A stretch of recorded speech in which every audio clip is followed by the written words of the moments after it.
that's just one little thing that has meant a lot to me. I could memorize Matthew 3. It took me about 3 weeks, walking every day. And I'd walk 20, no more than 20 minutes, 30, 40 minutes.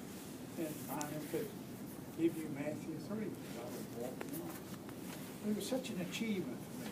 But I've always enjoyed learning and memorizing and that thing. But the way you want to get close to the Lord is get close to the Lord. And to do something that will elevate your own self and make you closer to the Holy Spirit. Very good. Mr. Ferris, since your son is here today, question number 7 I'll ask you. Spiritual leadership for your family. What does that look like for you over the years? I think planning, setting goals, setting direction, discipline when needed, setting behavior guidelines. So many children don't have any guidelines to go by, and they get confused and they get frustrated. They don't know how far they can go with something. And it definitely needs to be said in the family, that how far you can go to do this. And I think that's what kept us in good stead. Mr. Wright, why don't you answer that question as well, since we know your son pretty well. Number 7, spiritual leadership for your family over the years. What did that look like for you, being a father at different stages of life? So you got to walk like you talk. And if you're the number one person, the father in the family, you've been looked at all the time, every day. I watch Brian now because he's the oldest child. We got 4. And even his children look at him. I was over there in the house about a month ago. It was interesting how a couple of them and him got in a discussion, and they didn't have agreement. It was interesting. He did very well. He didn't. But I'm saying you just got to walk like you talk, and you got to not be afraid to try to do that, and also not be afraid to say, you know, I think I kind of missed it on that, but I'm almost perfect. Don't fool with me. So every now and then a little flash of fire has to come out of the eyes, and that will settle out a lot. I ain't scared of Brian, just in case you want to know. Mr. Webb, anything you want to add to that on spiritual leadership for you and your family over the years? Well, I go back to God again, that you really need to ask Him to help you to be available and to have the necessary things that you should have to be used to glorify Him. Because that's what we're here for. We're not here for our own pleasure. We're here to glorify God. And He's anxious to help each one of you all. A friend of mine brought me a poem once that y'all have heard before about the footprints in the sand. I have a copy of what he gave me, but I gave it to Brian several years ago. But in essence, what it was, Jesus is carrying this man down the beach, and he turns and looks back over his shoulder and sees footprints in the sand. Then there were times there are no footprints, but serpents in the sand. And he turns back to Jesus. That sounds like me. I said, Jesus, why are there serpents in the sand? And Jesus turns to me and says, well, son, I had a drop on your butt several times. And the glory of the thing, he digs you back up. You know, and trust him that he will. All right, Mr. Wright, tell us about this. All 3 of you guys, I'll give you a chance to answer this one. All of you are very successful businessmen. What is spiritual leadership in the business world? What did that look like for you as a businessman? I'll let you start with that one, Mr. Wright. Number 8. Pat, let me elaborate a little on what did that look like to me, the leadership role you're talking about? Spiritual leadership. How were you a spiritual leader in your work? work with, people in your business who you sold things to? Just what did that look like?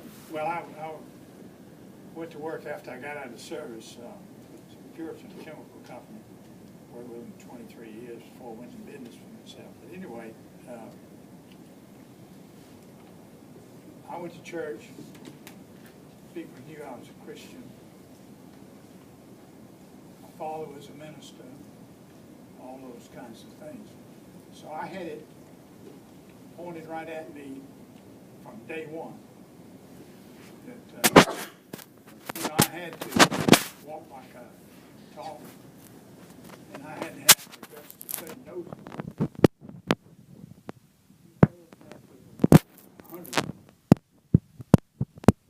Don't believe anything. When you're out of town and shacking up with anybody and everybody, not all of them, but you got to deal with all of that in the everyday's work. And you sure can't get involved in any of that wayward type living. And I'm speaking of a certain percentage, not all of them. Some of them, wonderful, greatest people, friends for life, helpful to me to this day, all of those kinds of things. But there's always that hodgepodge, is the stew on the stove. It's always moving. And so you have to take all that into perspective. But the thing you must do is to set an example as best you can. Mr. Parrish? That same question. Yes, sir. Yeah. Well, I think you gotta have integrity and honesty, truthfulness.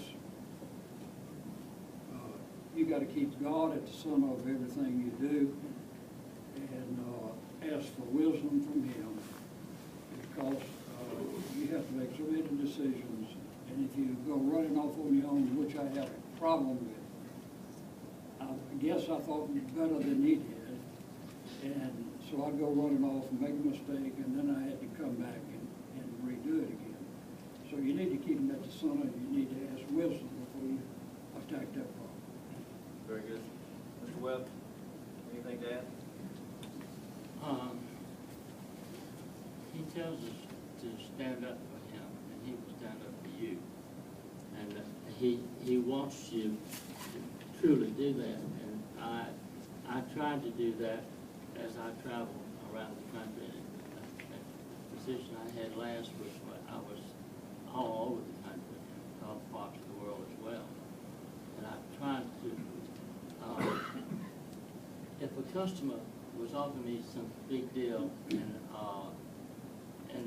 but he also wanted me to get some favors done with some woman or something along that line, I would drop that customer quick, because I know that he would cheat me. If he's going to cheat the one God gave him, he's going to cheat me too.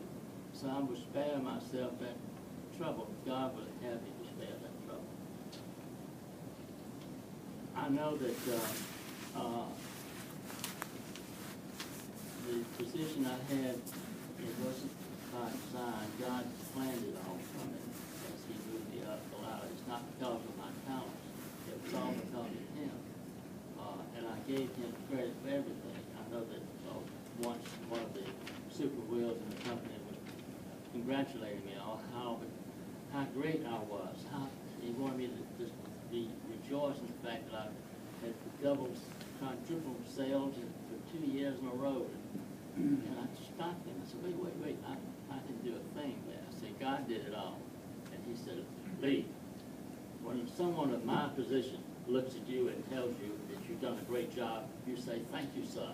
Don't give credit to anyone else. I said, well, God's the one I have to give credit to. And I'm sorry, but I'm not sorry. I'm glorifying Him. He's the one that counts. We're here just a short time. You have to take care of yourself. You think 84 years or something.